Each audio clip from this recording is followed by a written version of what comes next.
अस्सलाम वालेकुम। नदी प्रोग्राम आज मुबारक के साथ ऑफिस आया आज, तो सारा दिन कॉलें तो आती रहती हैं, मुख्तलिफ लोगों से बातचीत भी होती है। तो साथ ही जो नंबर स्क्रीन पे आप देख रहे हैं, इस नंबर पे कॉल आई तो मैंने कहा मैं सुन लेता हूँ। तो दूसरी तरफ से एक खतून थी या लड़की थी और इंग्लैंड से कॉल थी। तो मुझे उसने कहा कि मैं बड़े दिनों से आपका मोबाइल नंबर पे ट्राई कर रही थी कि आपकी आज कॉल मिल ही गई मेरे साथ। मैं आपको ये बताना चाहती हूँ कि ये जो बाजवा साहब है, जो हमारे चीफ ऑफ आर्मी स्टाफ हैं, वो अहमदी हैं और इस वजह से मुल्क की ये हालत हुई है। तो मैंने उनसे कहा कि मुझे ये बताइए कि पहली चीज़ तो ये है कि जो अहमदी हैं वो जहाँ पे ये साहब पहुंचे हुए हैं वहां तक पहुंच भी नहीं सकते। दूसरी चीज ये है कि 22 करोड़ अवाम वहां पे पाकिस्तान में है और उनमें हर तबके के लोग आपको मिलेंगे। और ये तो पिछले 6 साल से पाकिस्तान में चीफ ऑफ आर्मी स्टाफ जो है वो ज़ाहिर है बने हुए हैं, इनके पास पावर है। इससे पहले ज़ियाउल हक भी था, उसके पास पावर थी, वो तो अहमदी नहीं था।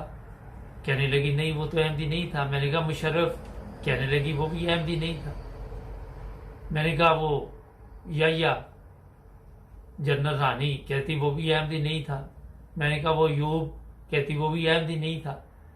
तो मैंने कहा ये बताइए कि मुल्क का जो आज 75 साल से बेड़ा गर्क हुआ है, ये अकेले बाजवा साहब पे आप डाल रहे हैं जो 6 साल से है। ठीक है, जो हालात आज पाकिस्तान में हुए इससे पहले कभी नहीं हुए।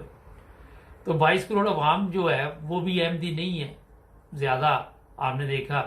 कहती आप वो भी नहीं। मैं क्या दूध वाला दूध में पानी मिला रहा है, कहती हाँ मिला रहा है। मैंने कहा रिश्वत वाला रिश्वत ले रहा है, पुलिस वाला। कौन सा काम है, बच्चियों के रेप हो रहे हैं, ये कौन लोग कर रहे हैं? इनमें तो कभी अहमदियों के नाम नहीं आए। अच्छा, उससे औरत से बहरहाल कोई जवाब नहीं मान रहा था, तो वो एक ही बात बार बार कह रही थी, नहीं ये एक साजिश के तहत सब कुछ हुआ है और चीफ ऑफ आर्मी स्टाफ जो है वो अहमदी है। वो कादियानी कह रही थी, मगर मैं आपको बता रहा हूँ क्योंकि कई दफ़ा मैंने हर चीज़ पर रिसर्च करते हैं। कादियानी कोई लफ्ज़ नहीं है, एक शहर का नाम है जो इंडिया में है। और इसी तरह ये जिस तरह किसी को कहना शुरू कर दे ये लाहौरी है, ये गुजराती है, ये फैसलाबादी है, ये चिन्योटी है, तो कोई फिरका नहीं है कादियानी।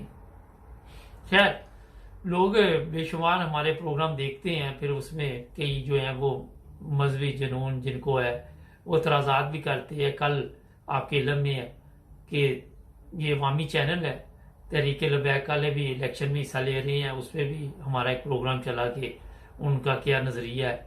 हम हर एक का सामने आपके लेके आते हैं कि जनाब हर बंदा ये पाकिस्तान के बारे में कह रहा है, हर बंदा पाकिस्तान को इस्लामी रियासत बनाने के लिए भाग दौड़ कर रहा है, तो बन क्यों नहीं रही? तो ये इल्ज़ाम हम लोग फौरी तौर पे दे देते हैं। फिर उस लड़की से मैंने कहा, जो भी औरत थी, कि यहाँ पार्लियामेंट में भी अहमदी बैठे हुए हैं, जर्मनी में भी बैठे हुए हैं, अमेरिका में भी बैठे हुए हैं और ये पूरी दुनिया में है।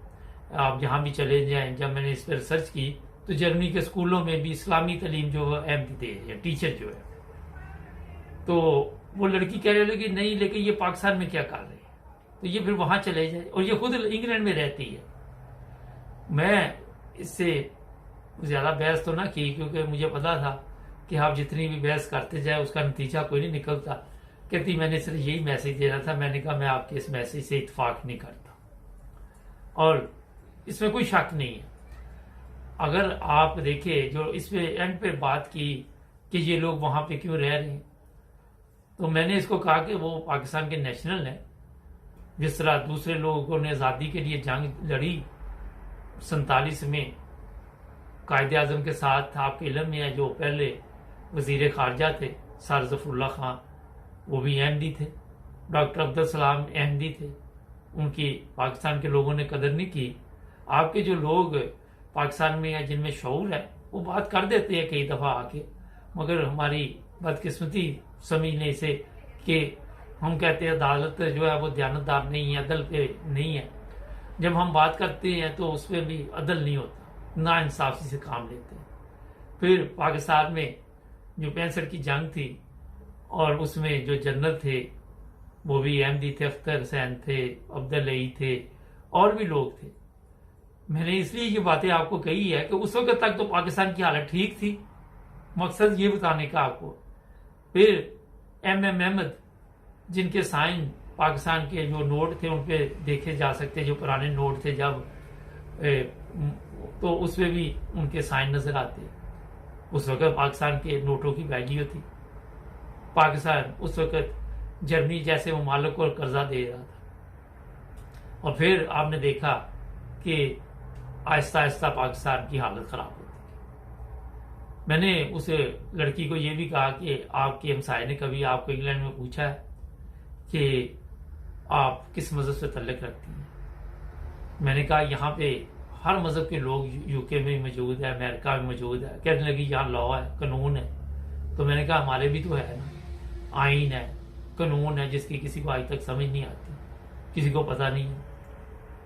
खैर मुख्तलिफ बातें होती रही। एंड ये मैं सिर्फ आपको बताना चाहता हूं कि हम मजहबी नफरत में इतना आगे निकल चुके हैं। और ये नहीं कि सिर्फ पाकिस्तान में रहते हुए, जो लोग यूरोप में दूसरे तरक्की याफ्ता ममालिक में भी रहते हैं वो भी सोच को तब्दील नहीं कर सके। वो अपनी अखलाकी हालत को इसलिए तब्दील नहीं कर सके कि उन्होंने सीखा ऐसे। ये तो अखलाकी तौर पर बड़ी अच्छी खतून थी। जिस तरह आज देखते हैं कि मुख्तलिफ जगह पे कहीं भी ये नवाज शरीफ के घर के बाहर ही मेला देख ले, गाली, फौरी तौर पर गंदी गाली, माँ बहन की गाली, आगे से वो भी गाली। वो आपकी माँ बहन को गाली दे रहा है, आप उसकी को दे रहे हैं, नतीजा क्या निकल रहा है? कुछ भी नहीं। और यही पाकिस्तान में हो रहा है। किसी को कोई पता नहीं कि मैं क्या कर रहा हूं। हर बंदे की, मैंने कई दफा बताया, यही सोच है कि मैं ठीक कर रहा हूं, ये गलत कर रहा है, मुझे इस चीज की इजाजत है, इसको इजाजत नहीं। मजहबी तौर पे हमने जो नई नस्ल है उनके अंदर सिर्फ जो होता है कि नफरत पैदा की। काश हम मजहब जो इस्लाम है उसे को समझने वाले होते और समझते कि इस्लाम मजहब क्या है, और फिर आज शायद हमारी हालत कुछ और होती। मुझे एक वीडियो किसी ने भेजी, मैं किसी वक्त सुनाता हूं। उस लड़की ने भी यही सवाल किया कि 1000 साल हो गए बातें हम करते हैं कि इस्लाम की, आज तक हमने क्या तरक्की की? ना तालीम में तरक्की की, ना हमने वैसे ही, अगर पाकिस्तान ने जी एटमी कुव्वत बना तो हॉलैंड से चोरी किया गया। मेरा मतलब खुद तो कुछ भी ना किया, चोरी कर करके हमने ये चीजें बनाई। गौर करें मेरी बात पे जरा। हमने सिर्फ यही कहा तू काफर, मैं काफर, मैं काफर, तू काफर, ये सबक दिया। इस्लामी ममालिक देखें आज भी इन ममालिक के मुताज है, आज भी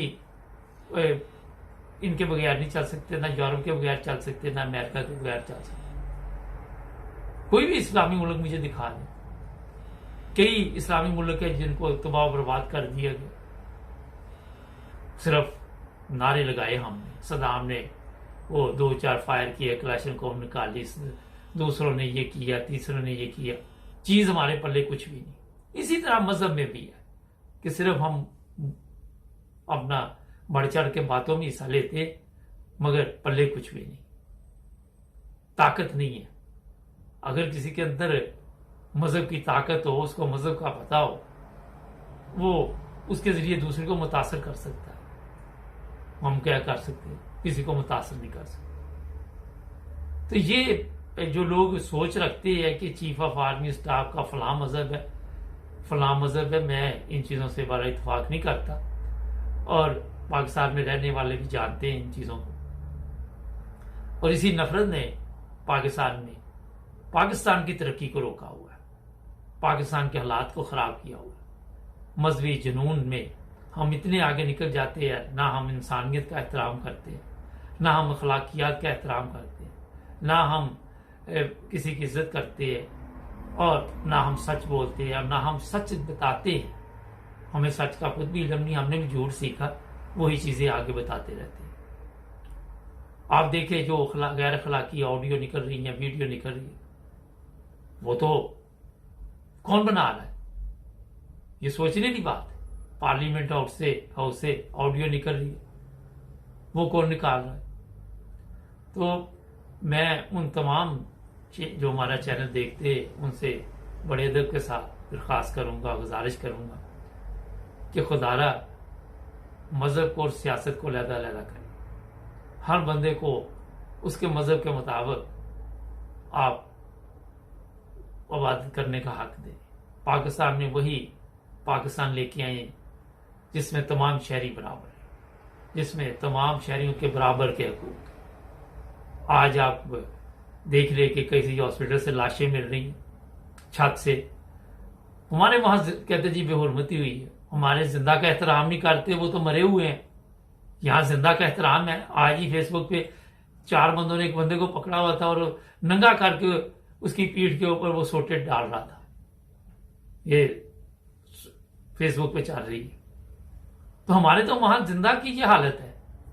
सिर्फ शर्म नहीं है, और शर्म सीखनी बड़ी मुश्किल चीज है। सब्सक्राइब करें, टिकटॉक पे भी देखें हमें, और फेसबुक पे भी फॉलो करें, यूट्यूब पे भी सब्सक्राइब करें। जुड़े रहें।